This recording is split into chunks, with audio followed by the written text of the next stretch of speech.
फिनवेल लिववेल के इस वीडियो में आपका स्वागत है। आज का हमारा टॉपिक है बजट 2021 हमारे पर्सनल फाइनेंस को किस तरह से प्रभावित करेगा। जो टैक्स पेयर्स लगातार 2 साल तक इनकम टैक्स रिटर्न्स नहीं फाइल करते उनके लिए टीडीएस का रेट दुगना होगा 1 अप्रैल 2021 से। प्रोविडेंट फंड जिसमें ईपीएफ और वीपीएफ भी शामिल है में जमा राशि अगर 2.5 लाख से ज़्यादा है तो उसके इंटरेस्ट पर टैक्स लगेगा। किसी बैंक के फेल हो जाने पर bank depositors deposit insurance and credit guarantee corporations के द्वारा डिपॉजिट पर इंश्योर्ड 5 लाख तक का मैक्सिमम अमाउंट मोरेटोरियम पीरियड में भी पा सकेंगे।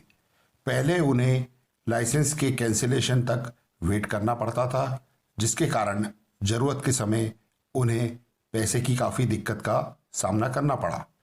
1 फरवरी 2021 से यूलिप्स में जमा राशि पर मैच्योरिटी के समय आपको 10% टैक्स लगेगा, जैसा कि म्यूचुअल फंड के केस में होता है अगर आपके प्रीमियम का अमाउंट 2.5 लाख से ज़्यादा है। किंतु मृत्यु के केस में मैच्योरिटी अमाउंट टैक्स फ्री होगा।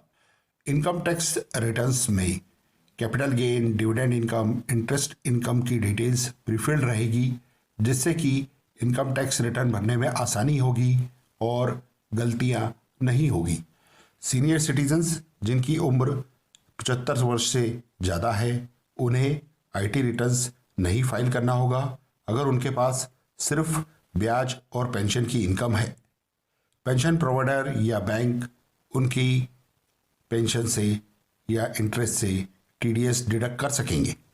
इनकम टैक्स असेसमेंट केसेस के रीओपन करने की समय सीमा 6 वर्ष से घटाकर 3 वर्ष कर दी गई है, किंतु सीरियस फ्रॉड केसेस जहां अमाउंट 50 लाख से ज़्यादा है यह 10 वर्ष तक रहेगी।